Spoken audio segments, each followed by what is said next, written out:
These are the stories of people who have had very disturbing experiences. Welcome to Foggy Nights. Good evening, listeners.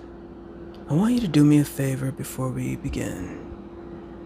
Hit the like button, subscribe, and tap the bell icon so every time a new story is added, you'll be notified. And with that said, let's begin.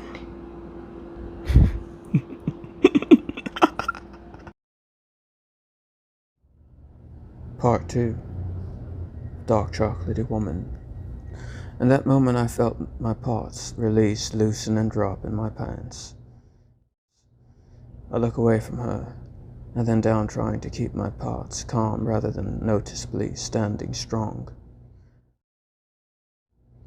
I took my briefcase and I laid it across my lap and clasped my hands together over it. I never look at her, but I can feel her eyes watching everything I'm doing. And I feel my heart racing. And from what I understand, you are lonely. I am not lonely. Shall we go ask the boisterous busman for his observation again? I turn my head quickly, looking at her with complete embarrassment. Then I laugh, still looking at her with utter shame in my eyes, and she sees it. However, she laughs with me. It was by far one of the most enchanting, sweet, smooth, gentle laughs I had ever heard. At least I was able to get right to the point, alone with you on the bus stop. Do you think that, after all of that, you can just admit it now? Yes. Yes, doggone it. For crying out loud. And I catch myself as it occurs to me what I am about to hear myself say.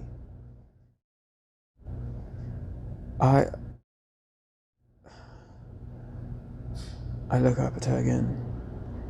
I am lonely.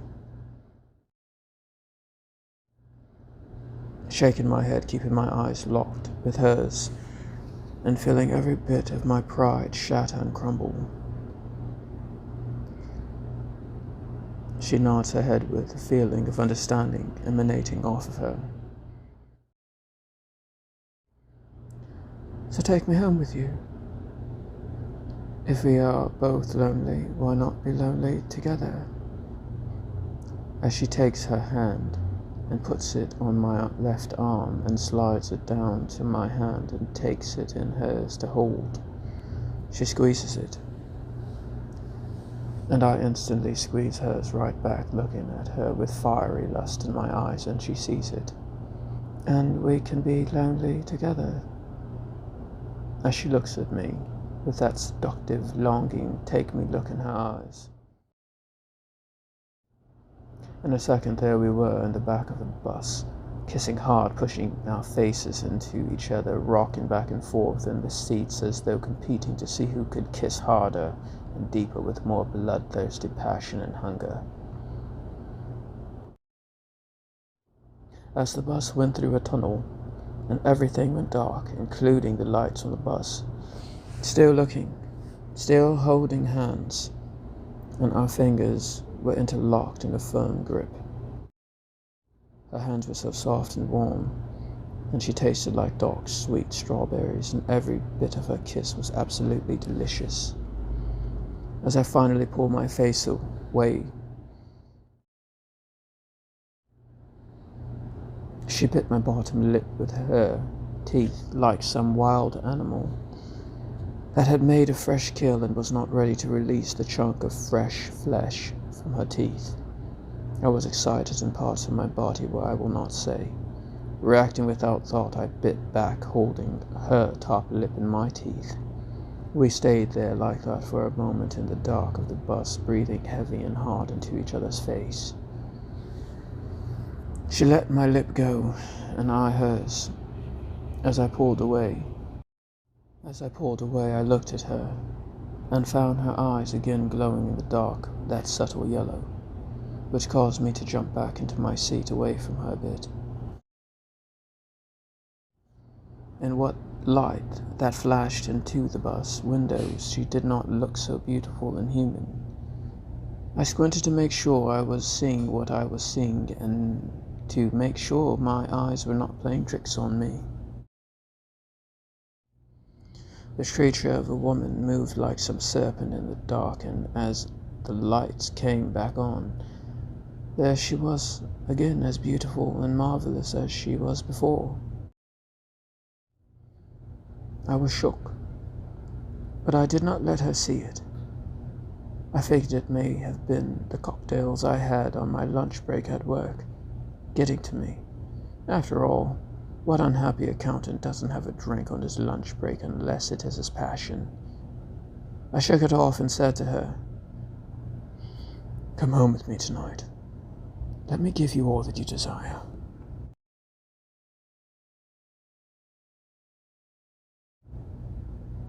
I thought you would never ask. Her smile was different this time. Her smile was different from the one on her face she had on the bus stop. This one was bigger, happier, more wide-eyed, and hungry. "What is your name?" "Just call me Jenny." "Yours?" "My name is Afri."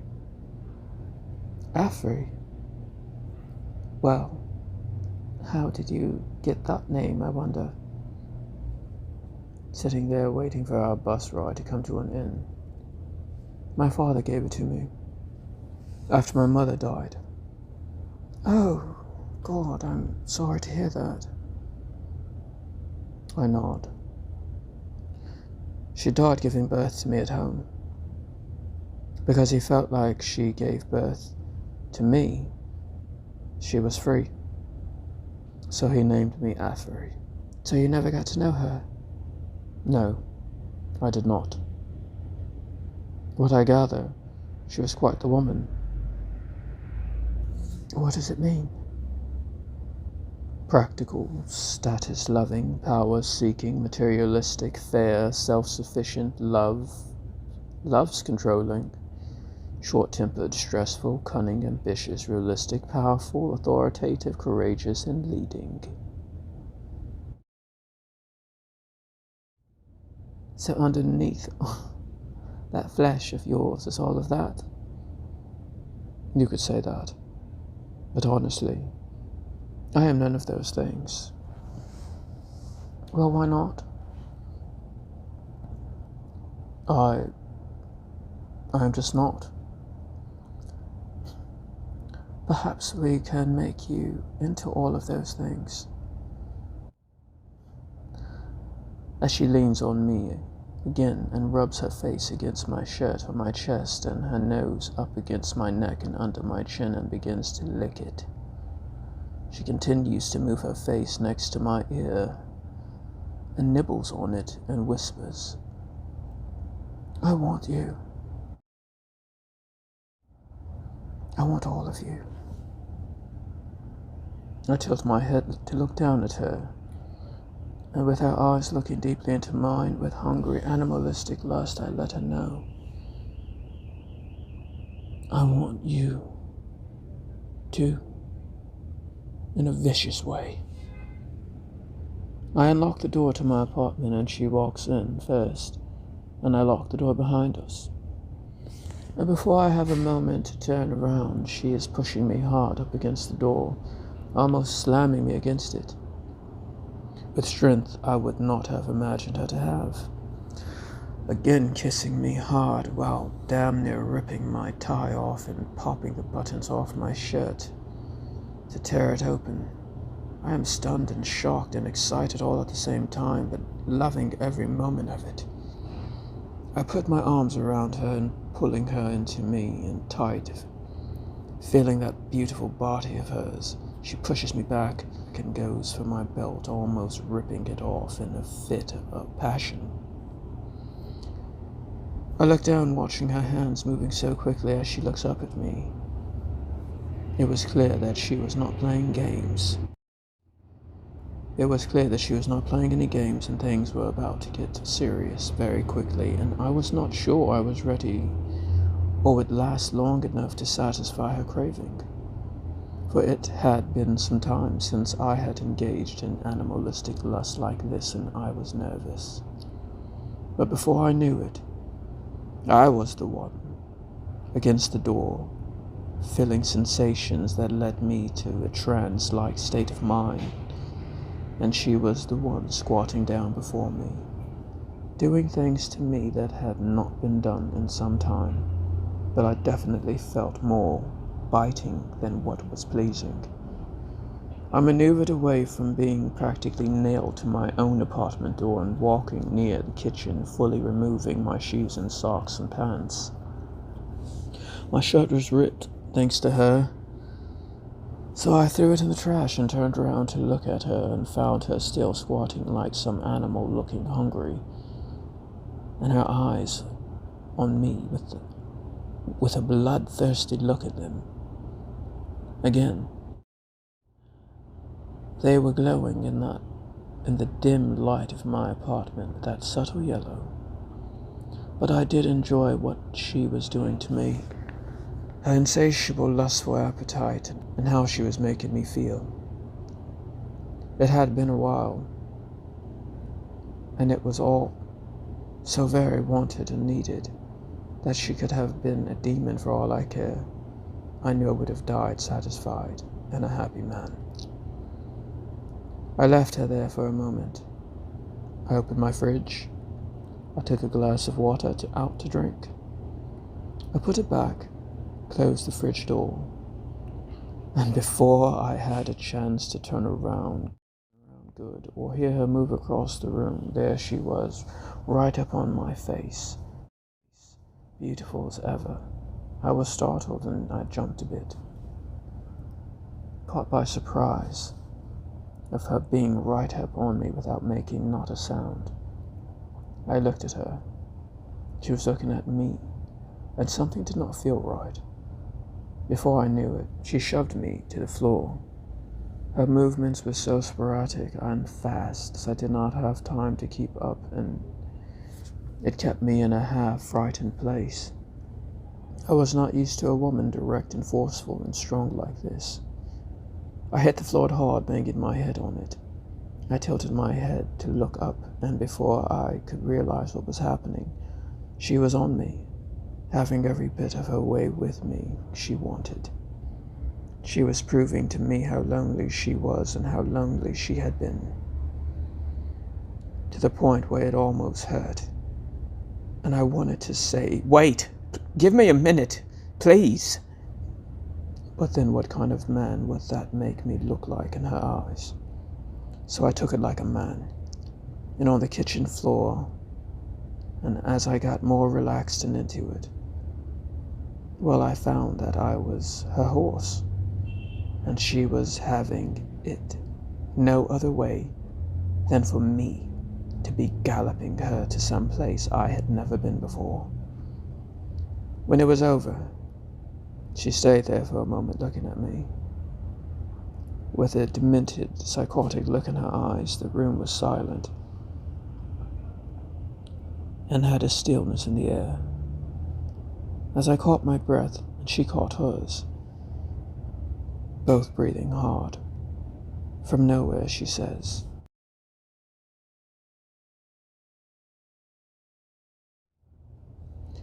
"Now we are one, and you are mine." I did not see it coming, but she laid the hardest punch to my face, and everything blacked out. Well, folks, that is the end of part 2 for Dark Chocolaty Woman. Stay tuned for part 3.